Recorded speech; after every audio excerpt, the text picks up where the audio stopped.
رمضان المبارک کا مہینہ اللہ رب العزت کی رحمتوں کا خزینہ ہے۔ جتنی بھی آسمانی کتابیں نازل ہوئیں سب کی سب رمضان المبارک میں نازل ہوئیں۔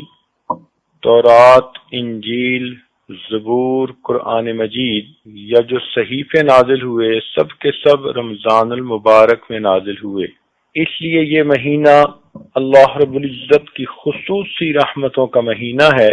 اس کے رحمتوں کی انتہا دیکھیے کہ نبی علیہ الصلوۃ والسلام جو نبی رحمت ہیں وہ اس مہینے کے آنے کا انتظار فرماتے تھے۔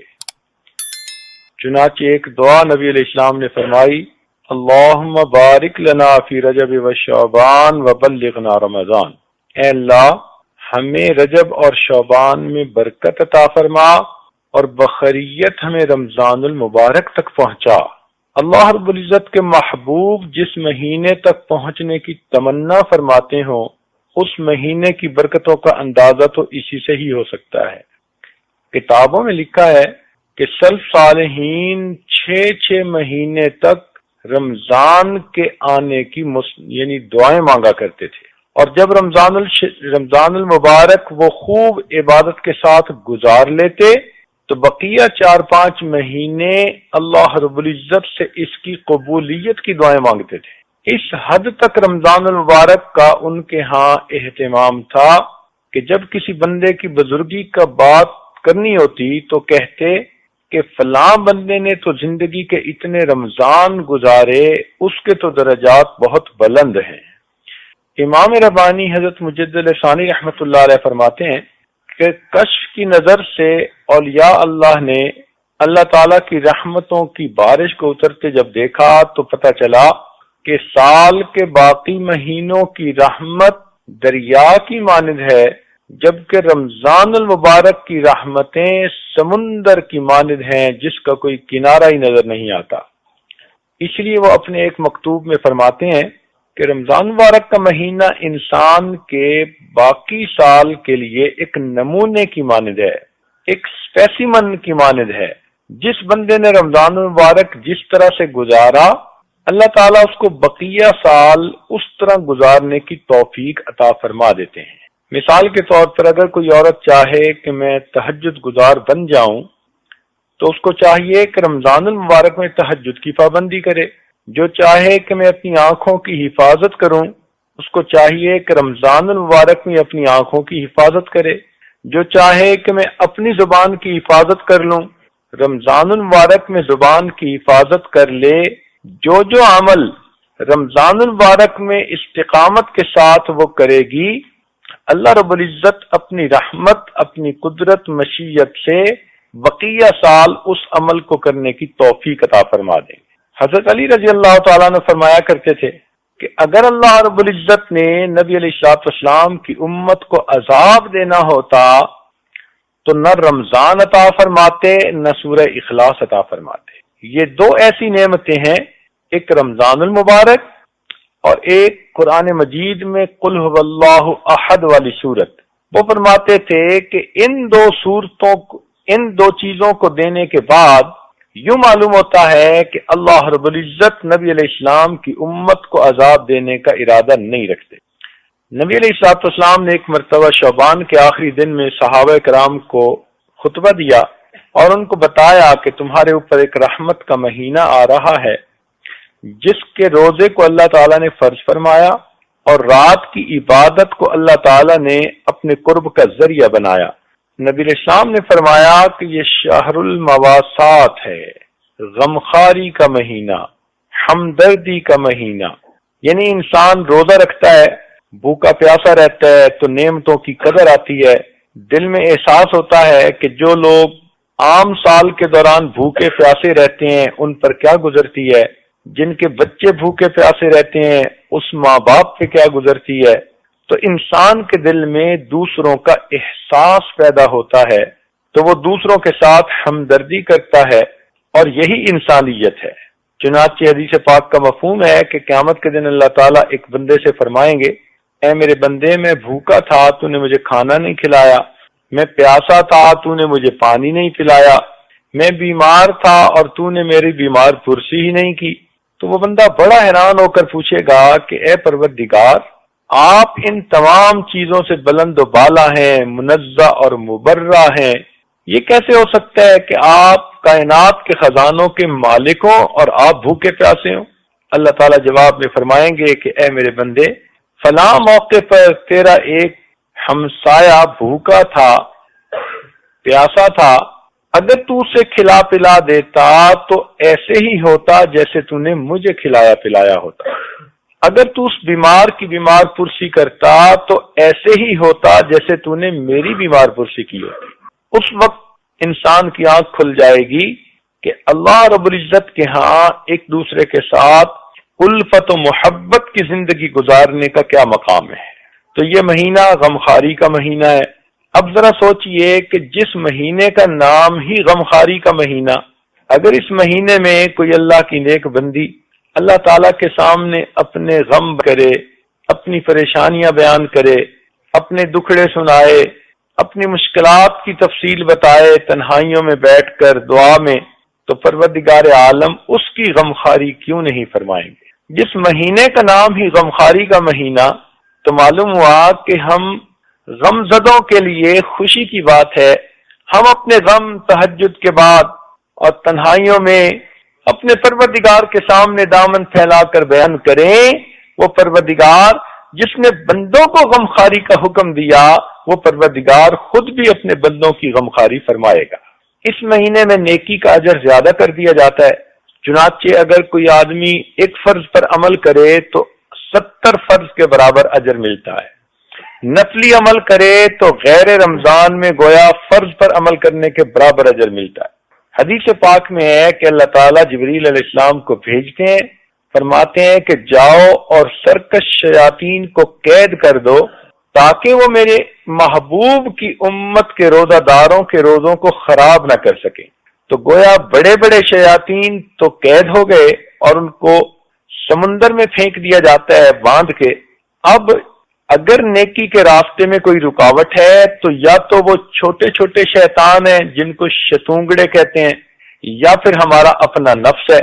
اس لیے رمضان مبارک میں عام طور پر تو نیکی میں انسان کو آسانی ہوتی ہے، اور اگر کسی کو رکاوٹ پیش آئے تو وہ سمجھ لے کہ میرا اپنا نفس اتنا خراب ہو چکا کہ اب شیطان کے بہکانے کی ضرورت ہی نہیں، میرا نفس ہی مجھے سست کر دیتا ہے، نیکی سے محروم کر دیتا ہے۔ یہ بھی حدیث پاک میں آیا کہ جو بندہ روزہ رکھتا ہے تو اللہ تعالیٰ کی مخلوق اس کے لیے مغفرت کی دعائیں کرتی ہے، فرشتے بھی دعا کرتے ہیں، وَيَسْتَغْفِرُونَ لِلَّذِينَ آمَنُوا۔ قرآن مجید میں ہے کہ فرشتے بھی ایمان والوں کے لیے استغفار کرتے ہیں، اور ہوا میں پرندے، پانی میں مچھلیاں اور بلوں کے اندر چیونٹیاں روزہ داروں کی مغفرت کی دعائیں کرتی ہیں۔ کہتے ہیں کہ زبان خلق کو نقارہ خدا سمجھو۔ تو جب پروردگار نے اتنی مخلوق کو دعائیں مانگنے پر لگا دیا تو یہ اس بات کا ثبوت ہے کہ اللہ تعالیٰ انسان مومن کی مغفرت کرنا چاہتے ہیں۔ مومن کو چاہیے کہ اس مہینے کی خوب قدر کرے۔ جیسے سیزن ہوتا ہے، بہار کا سیزن، ہر طرف پھل پھول نظر آتے ہیں، خوشبوئیں ہوتی ہیں، سبز لہلہاتے ہوئے درخت نظر آتے ہیں۔ رمضان المبارک نیکیوں کا سیزن ہے، اس میں جتنی بھی انسان نیکیاں کمانا چاہے اتنا نیکیاں کمانا آسان ہے، بلکہ مختلف جگہوں پر دیکھا کہ بعض چیزوں کی سیل لگتی ہے۔ سیل لگنے کا مطلب یہ ہوتا ہے کہ قیمتی چیزیں کم داموں پر مل جاتی ہیں۔ اگر قرآن و حدیث کا مطالعہ کیا جائے تو یوں محسوس ہوتا ہے اللہ تعالی رمضان المبارک میں جنت کی سیل لگا دیتے ہیں۔ تو آج کل جنت بہت سستی ملتی ہے، بس ہاتھ اٹھا کر مانگنے کی بات ہے، اللہ تعالیٰ کے سامنے عاجزی دکھانے کی بات ہے، اور پروردگار تو جنت دینے کے لیے آمادہ ہیں۔ اس لیے حدیث پاک میں فرمایا کہ جب رمضان کی پہلی رات ہوتی ہے تو اللہ تعالیٰ حکم دیتے ہیں کہ اے رضوان جنت کے دروازوں کو کھول دے۔ اب سوچئے کہ جب اللہ تعالیٰ نے جنت کے دروازوں کو کھول دیا، اور حدیث پاک میں یہ بھی آتا ہے کہ پورا سال جنت کو رمضان المبارک کے لیے سجایا جاتا ہے، خوبصورت بنایا جاتا ہے، اور پھر رمضان مبارک کی پہلی رات کو اس کے دروازے امت محمدیہ کے گنہگاروں کے لیے کھول دیے جاتے ہیں۔ تو معلوم ہوا کہ اللہ رب العزت چاہتے ہیں کہ میرے بندے رمضان مبارک میں روزے رکھیں، نیکی کریں، تراویح پڑھیں اور ان عبادات کو کر کے جنت کے مستحق بن جائیں۔ تاہم روزے کے درجات ہوتے ہیں۔ ایک تو یہ ہے کہ انسان سارے دن میں نہ کھائے نہ پیے اور نہ جماع کرے، تو اس انسان نے بھی روزہ رکھ لیا، لیکن اس کو عوام الناس کا روزہ کہتے ہیں۔ ایک اس سے بلند درجے کا روزہ ہے، اس کو خواص کا روزہ کہتے ہیں، خاص لوگوں کا روزہ، اولیاء کا روزہ۔ یہ وہ لوگ ہوتے ہیں جو کھانے پینے اور میاں بیوی والے کام سے بھی پرہیز کرتے ہیں، اور مزید یہ کہ اپنے جسم کے اعضاء کو گناہوں سے بچاتے ہیں۔ آنکھ کا پرہیز، کان کا پرہیز، زبان کا پرہیز، تو سارے اعضاء کو گناہوں سے بچاتے ہیں، تو ان کا روزہ اور بلند درجے کا روزہ ہوتا ہے۔ اور ایک تیسرا درجہ ہے جس کو کہتے ہیں اقصى الخواص کا روزہ، بہت ہی بڑے اولیاء کا روزہ، عارفین کا روزہ۔ یہ وہ لوگ ہیں جو کھانے پینے اور جماع سے بھی پرہیز کرتے ہیں، جسم کے اعضاء کو گناہوں سے بھی بچاتے ہیں، اور سارے دن میں ایک لمحہ اپنے دل کو اللہ سے غافل بھی نہیں ہونے دیتے۔ یہ سب سے اعلیٰ درجے کا روزہ ہے۔ دیکھیں نا، ایک من وزن ہو لوہے کا، چاندی کا یا سونے کا، تو وزن تو ایک جیسا، لیکن ایک من لوہے کی قیمت اور ہے، چاندی کی قیمت اور ہے، اور سونے کی قیمت کچھ اور ہے۔ تو روزہ تو سب نے ایک ہی دن میں رکھا، مگر جس نے عام لوگوں کا روزہ رکھا اس کو لوہے کا بھاؤ دے دیں گے، جس نے صالحین کا روزہ رکھا اس کو چاندی کا بھاؤ دے دیں گے، اور جس نے عارفین کا روزہ رکھا ان کو سونے کا بھاؤ عطا فرمائیں گے۔ اور اگر روزہ رکھ کر گناہ کرتے رہے، ٹی وی سکرین کے تماشے دیکھے، گانے سنے، غیبتیں کی، لوگوں کے دل دکھائے، تو پھر ایسے پر مٹی کا بھاؤ بھی نہیں لگائیں گے۔ اسی حدیث پاک میں فرمایا گیا، کچھ لوگ ایسے ہوتے ہیں جن کو روزہ رکھنے کے بعد بھوکا اور پیاسا رہنے کے سوا کچھ ہاتھ نہیں آتا۔ تو ہمیں چاہیے کہ ہم اپنے روزے کو کامل درجے کا روزہ بنائیں۔ ام المومنین فرماتی ہیں کہ نبی علیہ الصلوۃ والسلام رمضان المبارک میں 3 باتوں میں بہت زیادہ اہتمام فرماتے تھے۔ ایک تو یہ کہ نبی علیہ الصلوۃ والسلام رمضان مبارک میں دعاؤں میں بہت زیادہ گریہ زاری فرماتے تھے، دعاؤں میں بہت زیادہ گریہ زاری فرماتے تھے۔ اور دوسری بات کہ نبی علیہ الصلوۃ والسلام بہت زیادہ عبادت میں مجاہدہ فرماتے تھے۔ اور تیسری بات کہ نبی علیہ الصلوۃ والسلام اپنے اللہ تعالی کے راستے میں مال کو خرچ کرتے تھے کہ جس طرح بھاگنے والا کوئی گھوڑا ہوتا ہے، اس طرح نبی علیہ الصلوۃ والسلام اللہ تعالیٰ کے راستے میں خوب خرچ کیا کرتے تھے۔ تو 3 چیزوں میں بہت واضح تبدیلیاں نظر آتی تھی۔ تاہم رمضان المبارک میں قبولیت دعا کے بڑے اوقات ہیں۔ ایک بات پہ ذرا غور کیجئے گا، ساری مستورات ذرا توجہ سے بات سنیں، ایک نقطہ سمجھانا مقصود ہے۔ اگر بالفرض کوئی اللہ کا بڑا کامل ولی، کوئی بڑا عارف، کوئی بڑا نیک متقی پاک باز انسان آپ کو یہ بتائے کہ مجھے کشف میں یا خواب میں یہ بتایا گیا ہے کہ اس وقت آپ جو دعا مانگیں گی وہ قبول ہوگی، یہ قبولیت دعا کا وقت ہے، تو یہ بات سن کر آپ کیسے دعا مانگیں گی؟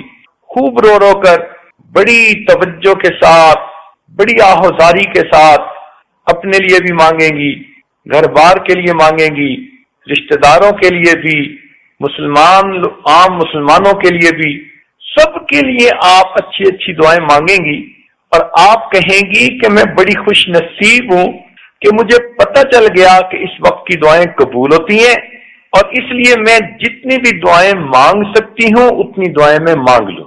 اگر ولی کے کہنے پر آپ کی یہ کیفیت ہے تو ولیوں کے سردار، فرشتوں کے سردار، انبیاء اور رسولوں کے سردار حضرت محمد مصطفیٰ احمد مجتبی صلی اللہ علیہ وسلم نے ارشاد فرمایا کہ روزہ دار آدمی افطار کے وقت میں جو دعا کرتا ہے اللہ تعالیٰ اس کی دعاؤں کو قبول فرماتا ہے۔ تو اب ہمیں افطار کے وقت کتنے اہتمام سے دعا مانگنی چاہیے؟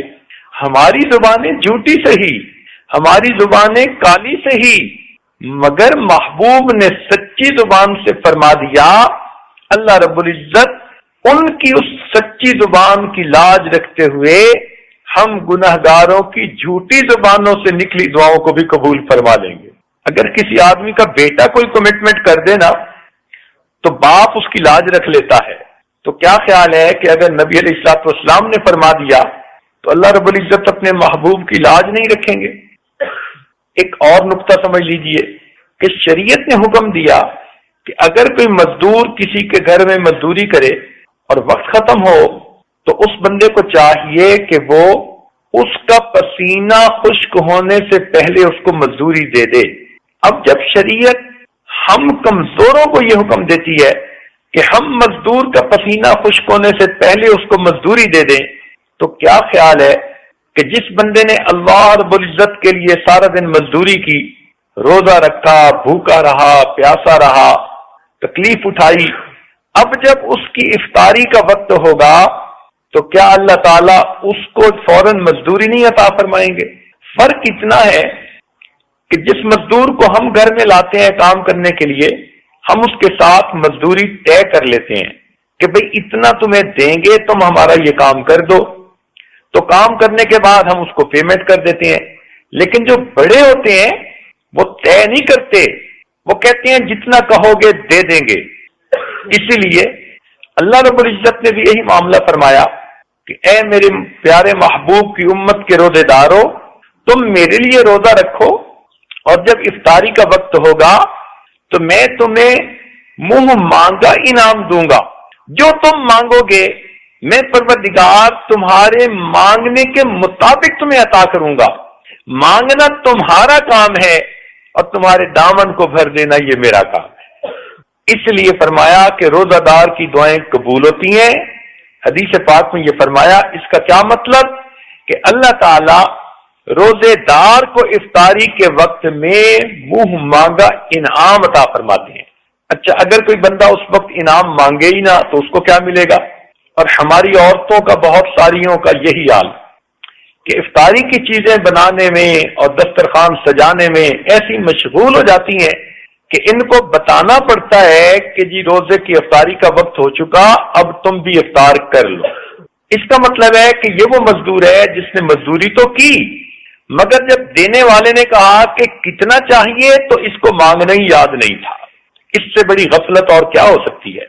عورتوں کو چاہیے کہ اپنے خامدوں کو یہ بات سمجھائیں کہ افطاری کی ہر چیز آدھا گھنٹہ وقت سے پہلے تیار ہو کر دسترخوان پہ پہنچ جائے گی، اور آخری آدھا گھنٹہ بجائے اس کے کہ ہم کچن میں چولہے پہ کھڑی ہوں اور کبھی ایک چیز تلی جا رہی ہے، کبھی دوسری چیز پک رہی ہے، اس میں لگنے کی بجائے یہ آدھا گھنٹہ، یہ 20 منٹ، یہ 15 منٹ مصلی پر بیٹھ کر اللہ رب العزت سے دعائیں مانگیں۔ عورتیں اپنے گھر کے سب بچوں کو اپنے پاس بٹھا لیا کریں اور معصوم بچوں کو کہیں کہ وہ بھی ہاتھ اٹھائیں اور دعا مانگیں۔ اگر بڑوں نے گناہ کیے تو چھوٹے تو معصوم ہیں، کیا پتا ان کے معصوم ہاتھوں کے اٹھنے پر ہی اللہ کو رحم آ جائے اور اللہ تعالیٰ آپ کی دعاؤں کو قبول فرما لے۔ تو اس لیے عورتوں کو چاہیے کہ افطاری کے اس وقت کی قدر کریں، اور اگر کسی گھر میں ایک ہی عورت ہے اور اس کے لیے کھانا پکانا بنانا بھی ضروری ہے تو دعا تو دل سے مانگی جاتی ہے، ہاتھ سے تو نہیں مانگی جاتی۔ ہاتھ کام کاج میں مشغول ہوں اور اس حالت میں بھی آپ اپنے دل ہی دل میں اللہ سے دعا مانگ رہی ہوں تو گویا آپ بھی اپنے رب سے اس وقت میں منہ مانگا انعام حاصل کر سکتی ہیں۔ اچھا، آپ سے اگر کوئی پوچھے کہ آپ کی کوئی پریشانی ہو تو اس کو ختم کر دیتے ہیں تو آپ سب سے پہلے بتائیں گی جی میری یہ بھی پریشانی، یہ بھی پریشانی، یہ بھی پریشانی، ایک فہرست گنوا دیں گی پریشانیوں کی، اور پھر کہیں گی کہ اگر یہ سب پریشانیاں ختم ہو جائیں تو بس مجھے سکھ کا سانس نصیب ہو جائے۔ تو جب اللہ تعالیٰ منہ مانگا انعام دینا چاہتے ہیں تو آپ افطاری کے وقت میں اپنے سب دکھ، اپنے سب غم، اپنی سب پریشانیاں اپنے رب کو سنایا کریں، اپنے رب کے سامنے پیش کیا کریں۔ سارا سال جو آپ دوسروں کے سامنے اپنے دکھڑے روتی ہیں، خامد اچھا سلوک نہیں کرتا، مجھ پہ توجہ نہیں دیتا، خامد کی توجہ باہر کسی طرف ہے، خامد کاروبار نہیں کرتا، اگر یہ دکھڑے آپ نے سارا سال مخلوق کے سامنے کرنے ہیں تو مخلوق تو خود محتاج ہے، جس کے سامنے آپ دکھ کہہ رہی ہوتی ہیں وہ خود دکھوں والی ہوتی ہے، تو اس کا کیا فائدہ؟ اب آپ اپنے دکھ اس پروردگار کے سامنے کہیں گی جو سب کے دکھوں کو دور کرنے والا اور سب کی پریشانیوں اور مشکلات کو حل کرنے والا ہے۔ لہذا افطاری کے اس وقت میں آپ اپنی زندگی کی اور آخرت کی بہتری کے لیے خوب دل کھول کے دعا مانگا کریں۔ وہ ایک آدمی نے کہا، اے اللہ مجھے آپ اتنے بلین ڈالر عطا کر دیجئے، تو سننے والے نے کہا وہ اتنے زیادہ؟ اس نے کہا بھئی آپ سے نہیں مانگے، پروردگار سے مانگے ہیں۔ تو یہ دعا جو آپ مانگیں گی یہ کسی بندے سے نہیں مانگ رہی، یہ بندوں کے پروردگار سے مانگ رہی ہیں، جس ذات نے کہا کہ میرے ہاتھ میں زمین اور آسمان کے خزانے ہیں۔ اب جب اس سے مانگیں گی تو آپ محسوس کریں گی کہ مانگنے والے کا دامن چھوٹا ہے اور پروردگار کا دینا اس سے بھی زیادہ ہے۔ ٹوٹے رشتے وہ جوڑ دیتا ہے، بات رب پہ جو چھوڑ دیتا ہے، اس کے جود و کرم کا کیا کہنا، لاکھ مانگو کروڑ دیتا ہے۔ وہ پروردگار تو ہمارے مانگنے سے زیادہ بڑھ کر ہمیں عطا فرماتا ہے۔ نبی علیہ السلام نے ارشاد فرمایا، للصائم فرحتان، کہ روزہ دار کے لیے دو خوشیاں ہوتی ہیں، فرحت عند الافطار، ایک تو جب روزے کی افطاری کا وقت ہوتا ہے اس وقت اس کو خوشی ملتی ہے، ایک خوشی تو یہ کہ روزے کی عبادت مکمل ہوئی، اور دوسری خوشی یہ کہ اس وقت کی دعائیں قبول ہوتی ہیں، اور ایک فرمایا فرحت عند لقاء الرحمن، کہ جب قیامت کے دن روزے دار آدمی اللہ رب العزت سے ملے گا تو اس وقت بھی اس کو خوشی نصیب ہوگی۔ کیوں خوشی ہوگی؟ اللہ رب العزت اس کا استقبال فرمائیں گے۔ چنانچہ حدیث پاک میں ہے کہ کچھ لوگ ایسے ہوں گے قیامت کے دن اللہ تعالیٰ کے سامنے کھڑے ہوں گے، یہ اللہ تعالیٰ کو دیکھ کر مسکرائیں گے اور پروردگار ان کو دیکھ کر مسکرائیں گے اور ان کا استقبال فرمائیں گے۔ اچھا ذرا غور کریں، اگر رشتہ داروں میں کوئی ایسا گھر ہے کہ وہ عورتیں آپ کے ساتھ اچھا سلوک نہیں کرتی، اب حامد آپ کو کہے کہ چلو اس گھر چلنا ہے تو آپ انکار کریں گی، آپ کہیں گی مجھے تو وہاں نہیں جانا، آپ نہ بولیں گی، کہیں گی کہ وہ تو عورتیں مجھ سے کلام کر کے راضی نہیں، وہ تو مجھ سے بات کر کے راضی نہیں، وہ تو مجھے ذرا سلوک نہیں دیتی، میرے لیے تو وہاں 5 منٹ گزارنے مصیبت ہیں، میں تو اس گھر میں جانا ہی نہیں چاہتی۔ تو جس گھر کی عورتیں آپ کا استقبال نہیں کرتی، آپ سے اچھا سلوک نہیں کرتی، آپ وہاں جانا ہی پسند نہیں کرتی۔ اور اگر کہیں آپ کا بہت قرب کا تعلق ہے، محبت کا تعلق ہے، خامد جانا نہیں چاہتا، آپ مجبور کر کے لے جائیں گی کہ جی فلاں گھر والوں نے دعوت دی ہے تو مجھے تو وہاں ضرور ہی جانا ہے، انہوں نے بلایا ہے۔ تو جو آپ سے محبت کا سلوک کرتی ہیں آپ ضد کر کے وہاں پہنچتی ہیں، اور جو نہیں کرتی کہنے کے باوجود آپ وہاں نہیں جاتی۔ تو اگر دنیا میں یہ معاملہ ہے تو سوچئے کہ قیامت کے دن 2 حال میں انسان اللہ تعالیٰ کے سامنے پیش ہوگا، ایک تو نیکوکار بن کر جو اللہ رب العزت کا دیدار کرے گا اور پروردگار خوشی سے اس کا استقبال کریں گے، اور دوسرا ایک گناہگار کی شکل میں۔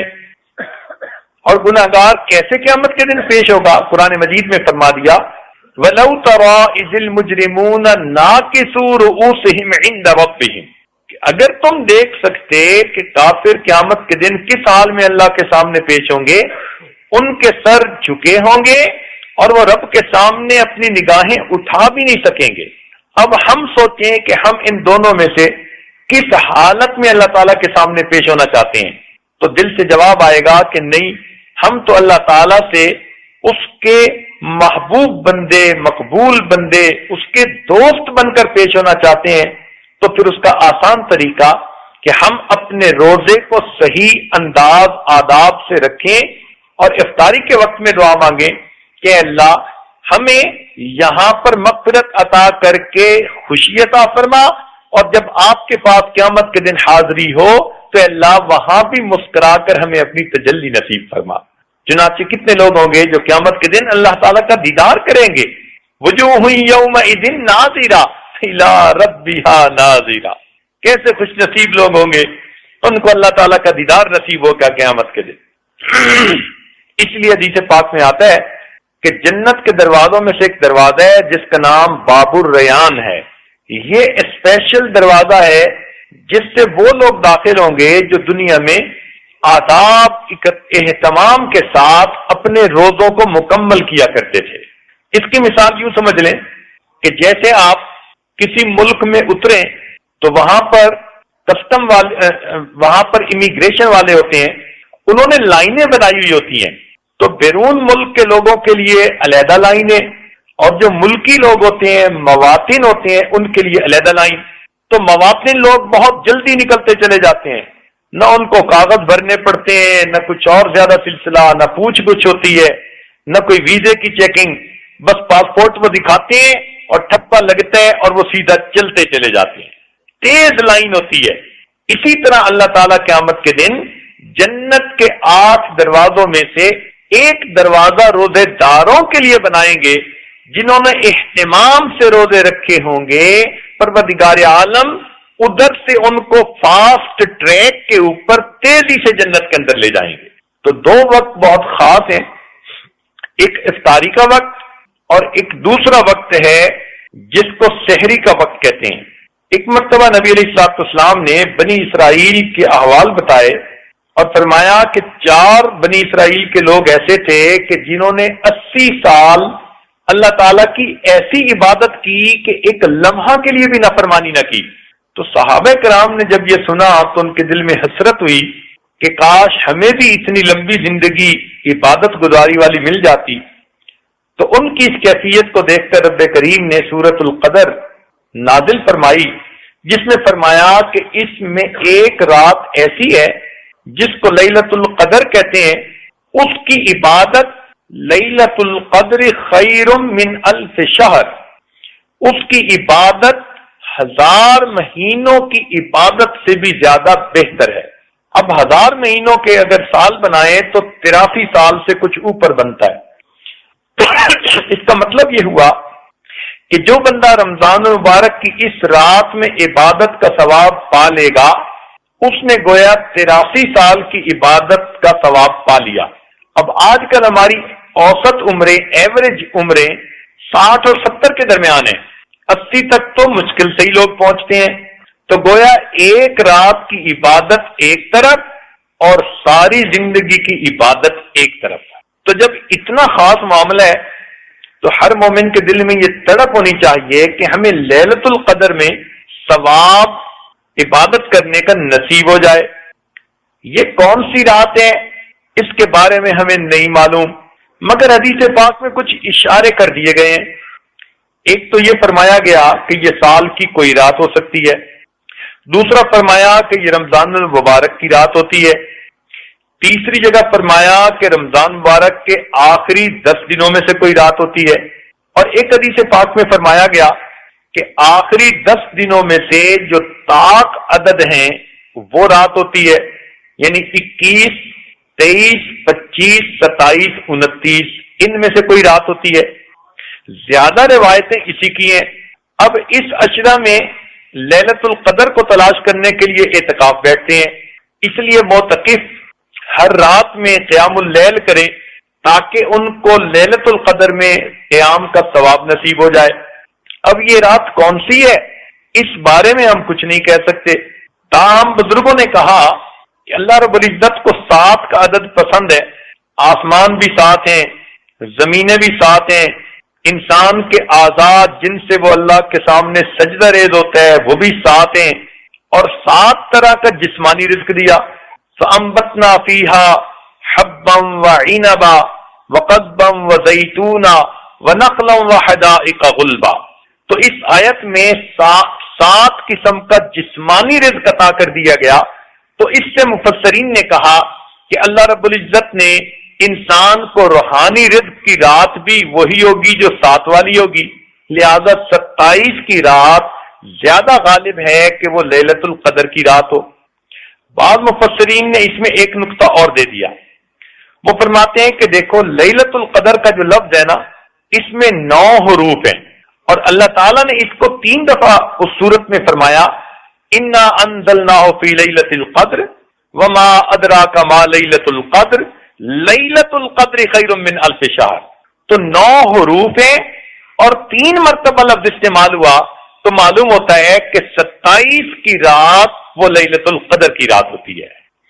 اس رات میں اللہ رب العزت کی طرف سے بڑی مومنوں کے لیے رحمتیں اور برکتیں ہوتی ہیں، چنانچہ مومنوں پر اللہ تعالیٰ کی طرف سے سلام اترتے ہیں، سلامتی کے پیغام جبریل علیہ السلام فرشتوں کو کراتے ہیں، اور اس رات میں عبادت کرنے والوں سے مصافحہ کرتے ہیں۔ کتابوں میں لکھا ہے کہ اس رات میں کوئی آدمی ویسے ہی جاگ رہا ہو تو فرشتہ اس سے مصافحہ کرتا ہے، اور اگر کوئی آدمی اللہ کا ذکر کر رہا ہو جاگتے ہوئے تو جبریل علیہ السلام اس سے مصافحہ کرتے ہیں، اور اگر کوئی آدمی نماز پڑھ رہا ہو تو پھر اس نماز پڑھنے والے کو اللہ رب العزت سلام بھیجتے ہیں۔ یہ اس امت کی خوش نصیبی ہے کہ اس امت کو اللہ تعالیٰ کی طرف سے سلام بھیجے گئے، حالانکہ یہ اولو العزم انبیاء کو نعمتیں نصیب ہوئیں۔ دیکھیے حضرت نوح علیہ السلام کے بارے میں اللہ فرماتے ہیں سلام علی نوح فی العالمین، تو ان پر سلام بھیجے گئے۔ ابراہیم علیہ السلام کے بارے میں فرمایا سلام علی ابراہیم، تو ان پر بھی سلام بھیجے گئے۔ اسی طرح حضرت موسیٰ علیہ السلام، عیسیٰ علیہ السلام پر سلام، خود عیسیٰ علیہ السلام نے فرمایا والسلام علی یوم ولدت و یوم اموت و یوم ابعث حیا۔ اللہ تعالیٰ نے نبی علیہ السلام پر سلام بھیجے۔ تو یہ وہ نعمتیں تھیں جو اللہ رب العزت نے اپنے انبیاء کو عطا فرمائی، لیکن نبی علیہ السلام نے اس امت کے لیے اتنی دعائیں کی، اتنی دعائیں کی، اتنی دعائیں کی کہ پروردگار ان دعاؤں سے اتنا خوش ہوئے، ان دعاؤں کو بہانہ بنا کر، سبب بنا کر اللہ تعالیٰ نے اس گنہگار امت کو بھی سلام بھیجے۔ تنزل الملائکۃ والروح فیہا باذن ربہم من کل امر سلام۔ دیکھیے اس گنہگار امت پر بھی اللہ کی طرف سے سلامتی نازل ہو رہی ہے، لہذا پتہ چلا کہ اللہ رب العزت اس امت کو نعمتیں عطا فرمانا چاہتے ہیں اور اس امت کا اکرام کرنا چاہتے ہیں، چنانچہ اس امت کو بھی اللہ تعالیٰ نے وہی پروٹوکول دے دیا جو پہلے وقت کے اولو الانبیاء کو ملا کرتا تھا۔ حدیث پاک میں آتا ہے کہ جب وہ رات آتی ہے تو جبریل علیہ السلام 4 جھنڈے لے کر اترتے ہیں، اور ایک جھنڈا جس کو لوائے رحمت کہتے ہیں، رحمت کا جھنڈا، وہ بیت اللہ پر نصب کر دیتے ہیں، ایک کو لوائے مغفرت کہتے ہیں، مغفرت کا جھنڈا وہ مسجد نبوی پر نازل کر لگا دیتے ہیں، اور ایک لوائے کرامت ہے اس کو بیت المقدس پر کر دیتے ہیں، اور ایک لوائے حمد ہے اس کو زمین اور آسمان کے درمیان میں نصب کر دیتے ہیں۔ اور پھر اس امت محمدیہ کے وہ لوگ جو اس رات میں بیٹھے ہوئے دعائیں کرتے ہیں، یہ فرشتے ان کی دعاؤں پر آمین کہتے ہیں۔ اب سوچئے اللہ تعالیٰ کے فرشتے اگر ہماری دعاؤں پر آمین کہہ دیں تو پھر کیا بات ہے۔ اب بھی نہ ہو قبول تو قسمت کی بات ہے، اب بھی نہ ہو قبول تو قسمت کی بات ہے، آمین کہہ رہے ہیں وہ میری دعا کے ساتھ۔ تو ہماری دعاؤں پر اللہ کے فرشتے آمین کہیں، اس سے بڑھ کر ہمارے لیے اور کیا بڑی نعمت ہو سکتی۔ اس لیے حدیث پاک میں آتا ہے کہ جن دنیا میں روزے رکھیں گے، جب اللہ تعالیٰ کے ہاں جائیں گے اور باب الریان میں سے ان کو گزاریں گے تو فرشتے ان کو کہیں گے کلوا واشربوا ہنیئا بما اسلفتم فی الایام الخالیہ۔ تو مفسرین نے ایک تفسیر یہ بھی لکھی کہ یہ وہ روزہ دار ہوں گے جو اللہ کے لیے بھوکے رہے، پیاسے رہے، پروردگار ان کو خوشخبریاں دیں گے، فرشتے کہیں گے او دنیا میں اللہ کے لیے بھوکے رہنے والوں، او پیاسے رہنے والوں، آؤ جنت کی نعمتیں تمہارے لیے ہیں، کلوا واشربوا ہنیئا بما اسلفتم فی الایام الخالیہ۔ اب دل تو چاہتا ہے ہر بندے کا کہ لیلۃ القدر میں عبادت کی ہمیں سعادت نصیب ہو، لیکن وہ نعمتیں کب نازل ہوتی ہیں، رحمتیں کب نازل ہوتی ہیں، جبریل علیہ السلام کب نازل ہوتے ہیں، ہمیں اس بات کا پتہ نہیں۔ تو ممکن ہے ہم 11 بجے تک عبادت کریں اور یہ رحمتوں کا نزول اس کے بعد ہو، ممکن ہے کہ ہم 12 بجے تک عبادت کریں اور ان خاص رحمتوں کا نزول اس کے بعد ہو۔ ممکن ہے ہم 2 بجے تک عبادت کریں اور ان رحمتوں کا نزول اس کے بعد شروع ہو۔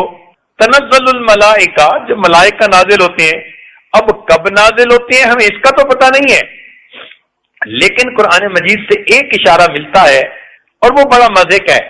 پروردگار عالم نے ایک طرف تو بات چھپائی مگر دوسری طرف بندوں کو راہ بھی دکھائی۔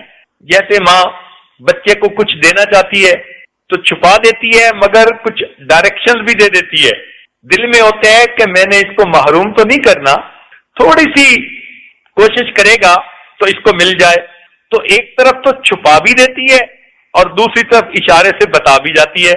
یوں ہی لگتا ہے کہ اللہ تعالیٰ بندوں پر اتنے مہربان ہے کہ لیلۃ القدر کو ایک طرف تو چھپا دیا کہ اس کو تم ڈھونڈنے کے لیے اعتکاف میں بیٹھو، راتوں کو جاگو، مگر دوسری طرف اشارہ بھی کر گئے۔ یہ اوپن سیکرٹ ہے پروردگار کا، کہنے کو تو راز ہے مگر اس راز کو ایک طرف سے بتا بھی گئے۔ وہ کیا کہ پروردگار نے یہ بتا دیا کہ جب وہ فرشتے نازل ہوتے ہیں، برکتیں نازل ہوتے ہیں، ہِیَ حَتَّى مَطْلَعِ الْفَجْرِ، وہ رحمتیں اور برکتیں طلوع فجر تک نازل ہوتی رہتی ہیں۔ اب ہمیں یہ تو نہیں پتا کہ وہ کس رات میں کب شروع ہوں گی، لیکن اتنا پتا ہے کہ جو رات بھی ہوگی اور جب بھی اس میں وہ رحمتیں نازل ہوں گی تو وہ رحمتیں سحری کا وقت ختم ہونے تک جاری رہیں گی۔ اب یہاں سے ہمیں ایک نقطہ مل گیا کہ اگر ہم روزہ رکھنے کے لیے 1 گھنٹہ پہلے اٹھ جائیں وقت ختم ہونے سے، اور اس میں ہم آدھا گھنٹہ اپنے روزہ رکھنے میں لگا لیں، کھانے پینے میں استعمال کر لیں، اور جو آخری آدھا گھنٹہ ہے اگر ہم اس کو اللہ تعالیٰ کی عبادت میں، تلاوت میں، ذکر میں اور دعائیں مانگنے میں لگا دیں، تو جب بھی وہ رمضان کی رات ہوگی، چونکہ اس کی رحمتیں مطلع فجر تک رہنی ہے، یعنی جو آخری وقت ختم ہوتا ہے کھانے پینے کا اس وقت تک رحمتیں نازل رہتی ہیں، تو گویا اس آخری گھنٹے میں رمضان کے 30 دن جو عبادت عورت کر لے گی اس کو گویا لیلۃ القدر کی ان خاص رحمتوں کے وقت میں عبادت کرنے کا اجر نصیب ہو جائے گا۔ اور عام طور پر آپ دیکھیں گی کہ شیطان اور نفس ایسے مکار ہیں کہ بس ایسی نیند طاری کر دیتے ہیں، مردوں کو کہیں گی بھی صحیح عورتیں اٹھیں، اچھا اٹھتا ہوں، اور کوئی آدھا گھنٹہ پہلے اٹھے گا، کوئی 15 منٹ پہلے اٹھے گا، کوئی 10 منٹ پہلے اٹھے گا اور پانی کا گھونٹ پی کے کہہ لے گا چلو روزہ رکھ لیا۔ تو نبی علیہ السلام نے فرمایا ہمارے اور اہل کتاب کے روزوں میں فرق یہ ہے کہ وہ بغیر سحری کے روزہ رکھتے تھے اور ہم لوگ سحری کے ساتھ روزہ رکھتے ہیں۔ تو ایک تو وہ کھانا ویسے ہی عبادت کا کھانا، اور دوسرا اس وقت میں اللہ تعالیٰ کی طرف سے وہ خاص رحمتیں ہوتی ہیں، لہذا عورتوں کو چاہیے کہ افطاری کے وقت کی بھی قدر کریں اور سحری کے جو آخری آدھا گھنٹے اس کی بھی قدر کریں۔ جن کو بھی کھانا کھانا ہے ان کا کھانا دسترخوان پہ آپ 1 گھنٹہ پہلے رکھ دیجئے، اب وہ اس کو جب کھانا چاہیں کھا لیں، آپ اپنے آخری گھنٹے میں مصلی پہ آ جائیں۔ عائشہ صدیقہ رضی اللہ عنہا نے پوچھا اے اللہ کے نبی اگر میں لیلۃ القدر پاؤں تو کیا دعا کروں؟ دیکھو امت پر ان کا کتنا بڑا احسان ہے۔ نبی علیہ السلام نے فرمایا کہ اگر تم لیلۃ القدر پاؤ تو یہ دعا مانگنا اللہم انک عفو تحب العفو فاعف عنی، اے اللہ آپ تو معاف کرنے والے ہیں، معاف کرنے کو پسند فرماتے ہیں، اے اللہ مجھے بھی معاف فرما دیجیے۔ تو یہ اتنی پیاری دعا ہے کہ آپ اس کو کم از کم جو ہے کئی مرتبہ اس وقت میں مانگ سکتی ہیں۔ تو اس آخری وقت میں کچھ استغفار کی تسبیح پڑھ لی، درود پاک پڑھ لیا، کلمہ پڑھ لیا، اور لا الہ الا انت سبحانک انی کنت من الظالمین چند مرتبہ یہ پڑھ لیا اور یہ دعا مانگ لی، اور اس کے بعد ویسے بیٹھ کر اللہ سے دعائیں مانگی۔ تو یہ روزانہ کا سحری کے وقت کا آدھا گھنٹہ 15 منٹ اگر اس کو آپ مصلی پہ گزارنے کی جو ہے عادت بنائیں گی تو یقیناً آپ کو لیلۃ القدر میں عبادت کا اجر نصیب ہوگا۔ ہمیں ہر سال رمضان مبارک کے بعد کتنے مردوں عورتوں کے خطوط ملتے ہیں اور وہ لکھتے ہیں کہ ہم نے رمضان مبارک میں افطاری کے وقت دعا کا اہتمام کیا، سحری کے وقت دعا کا اہتمام کیا، ہماری یہ دعائیں بھی قبول ہوئیں، یہ بھی ہو گئی، اللہ نے میری یہ مراد پوری کر دی۔ 20 ختم ملتے ہیں جن میں سینکڑوں واقعات ہوتے ہیں کہ ہم نے ان وقتوں میں دعائیں مانگی اور پروردگار نے قبول کی. لہذا اب ہمارے بعد مردوں عورتوں کو جو تعلق والے ہیں یہ حال ہو چکا کہ وہ سارے سال میں رمضان کا انتظار کرتے ہیں. ان کے دل میں پکا یقین بیٹھ چکا کہ رمضان المبارک میں ہم افطاری شہری کے اس وقت میں اگر دعاؤں کا اہتمام کریں گے تو پروردگار ہماری دعاؤں کو ضرور قبول فرمائیں گے. تو اس لیے آپ کو یہ ایک اچھی راز کی بات بتا دی. اگر آپ اس میں اپنے رب کے سامنے دعائیں مانگیں گی تو انشاءاللہ نہ آپ کو آج کے بعد تعویذوں کی ضرورت پڑے گی، نہ کسی ٹونے کی ضرورت پڑے گی، نہ کسی عمل کی ضرورت پڑے گی، کسی عامل کے پاس جانے کی ضرورت ہی نہیں. اپنے رب کو دل کا حال سنا دیجئے، رب کریم دلوں کی کیفیت کو بدل دیں گے اور اللہ رب العزت آپ کو مرادیں عطا فرما دیں گے. رمضان مبارک کے ان دنوں میں اللہ رب العزت سے خوب مانگیں. یہ ذہن میں رکھنا کہ آپ جس حال میں بھی ہیں اس حال میں اللہ تعالیٰ سے مانگنے کی محتاج ہے. یہ نقطہ بھی ایک کھولنا ضروری. ایک خاتون کہنے لگی کہ جی میں تو دعا مانگتی نہیں، نمازیں پڑھتی ہوں. خط میں لکھا، اس نے پوچھا بھائی کیوں؟ کہنے لگی جی اللہ تعالیٰ کا سب کچھ دیا ہوا ہے. اب وہ بیچاری یہ سمجھتی تھی کہ محبت کرنے والا خاوند مل گیا، اچھا گھر مل گیا، کاروبار مل گیا اور اولاد بھی مل گئی اپنی من مرضی کی، لہذا سب نعمتیں مل گئی، اب مجھے اور مانگنے کی کیا ضرورت ہے. تو یہ غلط فہمی ہے. انسان زندگی کے کسی حال میں بھی ہو وہ اللہ تعالیٰ سے مانگنے کا محتاج ہے. کیسے؟ یا تو وہ آدمی اللہ تعالیٰ کی نیکی والی زندگی گزار رہا ہوگا. تو اگر کوئی آدمی نیکی پرہیزگاری کی زندگی گزار رہا ہے تو وہ اس بات کا محتاج ہے کہ اپنے ان عملوں کی قبولیت کی دعا اللہ سے مانگے. بھئی نیک عمل کر لینے سے تو کام نہیں ہو جاتا جب تک کہ وہ اللہ کے ہاں قبول نہ ہو. تو جو آدمی نیکی کے حال میں ہے وہ اللہ رب العزت سے اس نیکی کی قبولیت کی دعا مانگنے کا محتاج ہے. جو آدمی گناہوں میں پھنسا ہوا ہے وہ اللہ تعالیٰ سے توبہ کی توفیق مانگنے کا محتاج ہے. اے اللہ مجھے ان گناہوں سے توبہ کی توفیق عطا فرما. کوئی آدمی اگر خوشحالی کی کیفیت میں ہے، کھلا رزق ہے، عزتیں ہیں، خوشیاں ہیں، تو وہ اللہ تعالیٰ کا شکر ادا کرنے کا محتاج ہے. اس لیے کہ اگر شکر کریں گے تو اللہ ان نعمتوں کو سلامت رکھیں گے، بڑھائیں گے. وَلَئِن كَفَرْتُمْ، اگر ناشکری کریں گے، ان عذابی لشدید، جو پروردگار نعمتیں دینا جانتا ہے وہ پروردگار نعمتیں لینا بھی جانتا ہے. تو اگر کوئی خوشحالی کے حال میں ہے تو وہ اللہ تعالیٰ سے شکر ادا کرے تاکہ اللہ تعالیٰ اسی حال میں پوری زندگی اس کو عطا فرما دے. اور کوئی اگر تنگ دستی کے حال میں ہے تو وہ اللہ تعالیٰ کے سامنے صبر کرے اور دعائیں مانگے تاکہ پروردگار اس کو صبر عطا فرما دے اور اللہ تعالیٰ اس کی تنگ دستی اور مشکل کے حالات کو آسان فرما دے. تو معلوم ہوا کہ انسان دنیا میں کسی حال میں بھی ہو وہ اللہ تعالیٰ سے مانگنے کا محتاج ہے. تو جب اللہ تعالیٰ سے مانگنا ہی ہے تو پھر خوب مانگیں. رمضان مبارک کا مہینہ اللہ تعالیٰ کو حال دل سنانے کا مہینہ ہے، اللہ تعالیٰ کو منانے کا مہینہ ہے. اس مہینے میں اللہ تعالیٰ کو خوب منا لیجیے، دعائیں مانگیے، لمبے سجدے کیجیے، اللہ تعالیٰ کے سامنے لمبے نمازیں پڑھیے، تلاوت کے بعد مانگیے. مانگنا ہمارا کام ہے، پروردگار عطا فرما دیں گے. وہ تو پروردگار دینا چاہتے ہیں. ذرا ایک توجہ سے بات اور بھی سنتی جائیے، آپ کو بہت کام آئے گی. کہ اگر اللہ تعالیٰ نے آپ کو شادی کے بہت سالوں کے بعد، بڑی دعاؤں کے بعد، بڑی تمناؤں کے بعد خوبصورت بیٹا عطا کیا تو اب آپ کو بیٹے سے کتنی محبت ہوتی ہے. اتنی محبت کہ آپ بیٹے پہ جان چھڑکتی ہیں، بیٹے کا دکھ برداشت نہیں کر سکتی. ذرا تکلیف ہو تو آپ کو ایسے لگتا ہے کہ جیسے میرے اپنے ساتھ کچھ ہو رہا ہے. بیٹے کے ساتھ آپ کو اتنا پیار. اب بتائیے کہ اگر آپ کا وہ 2-3 سال کا چھوٹا پیارا معصوم سا بچہ ہے، اگر کوئی بندہ اس بچے کے لیے بد دعا مانگے تو آپ سننا برداشت کریں گی؟ ہرگز نہیں. کوئی بد دعا مانگ کے تو دیکھے، فوراً بولیں گی کون ہوتے ہو میرے بیٹے کے لیے بد دعا کرنے والے؟ آپ برداشت کر ہی نہیں سکتی، چاہے وہ آپ کا کتنا قریبی رشتہ دار کیوں نہ ہو. آپ فوراً کہیں گی خبردار میرے بیٹے کے لیے ایسے لفظ استعمال کیے.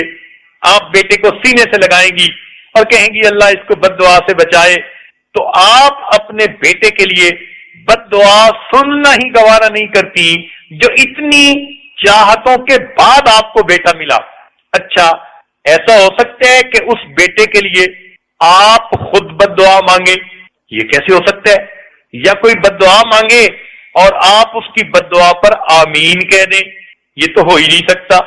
ماں کیسے برداشت کر سکتی ہے اس کے بیٹے کے لیے کوئی بد دعا کرے اور پھر یہ اس بد دعا کے اوپر آمین کہہ دے؟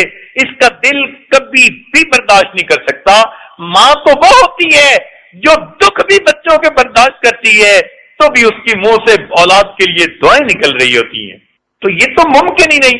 اچھا اگر آپ کی یہ حالت ہے کہ بیٹے کے لیے آپ کے کوئی بد دعا مانگے تو آپ اس کی دعا پر کبھی بھی آمین نہیں کہہ سکتی، تو سنیے اور ذرا دل کے کانوں سے سنیے. حدیث پاک میں آتا ہے، بخاری شریف کی روایت، کہ ایک مرتبہ جبریل علیہ السلام نے بد دعا کی، برباد ہو جائے وہ شخص جس نے رمضان کا مہینہ پایا اور اس نے اپنے گناہوں کی مغفرت نہ کروائی. اور نبی علیہ السلام نے یہ دعا سن کر آمین کہہ دی. اب اول تو جبریل علیہ السلام کی بد دعا ہی بہت کافی. آپ بد دعا سے کتنا ڈرتی ہیں؟ عام سی عورت اگر کوئی بد دعا کر دے تو آپ کہتی ہیں اس کو دے دو بد دعا نہ دے دے. فقیر کی بد دعا سے ڈرتی ہیں، غریب کی بد دعا سے ڈرتی ہیں، اتنا بڑا حق چھوڑ دیتی ہیں بد دعا سے ڈرتے ہوئے. تو اگر عام گناہگار بندے کی بد دعا سے آپ اتنا ڈرتی ہیں تو جبریل علیہ السلام تو اللہ کے مقرب فرشتے ہیں، پھر ان کی بد دعا سے کیوں نہیں ڈرتی ہیں؟ اور پھر جبریل علیہ السلام کی بد دعا پر اللہ کے محبوب نے آمین کہہ دیا. اب اس بد دعا سے کیوں نہ ہم ڈریں؟ سمجھ نہیں آتی کہ اللہ رب العزت کے محبوب نے آخر آمین کیسے کہہ دی.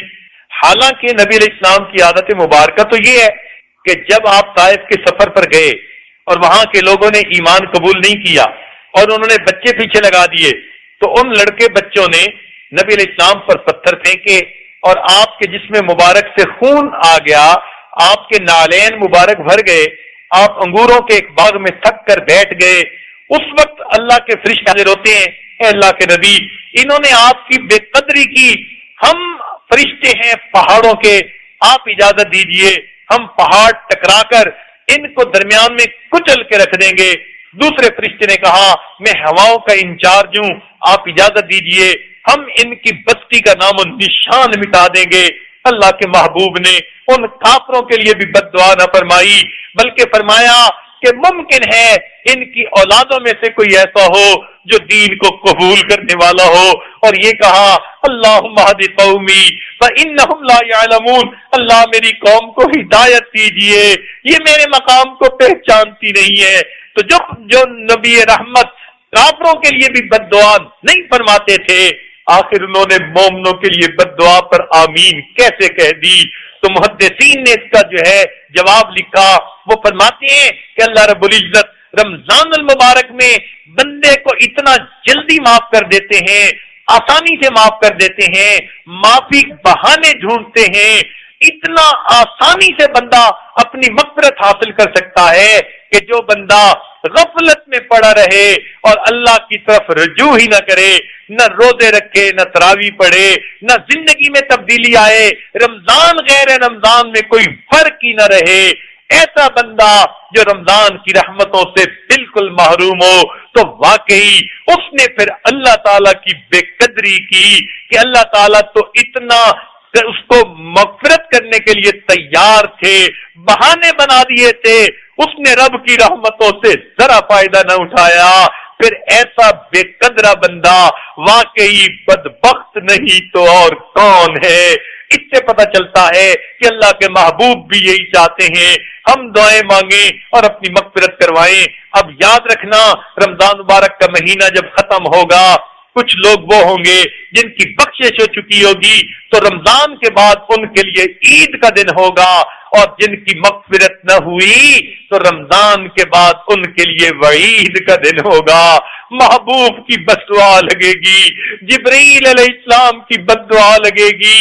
سوچئے تو صحیح، اپنے ہی عمل اتنے برے ہیں کہ ہم نے پہاڑوں جیسے بوجھ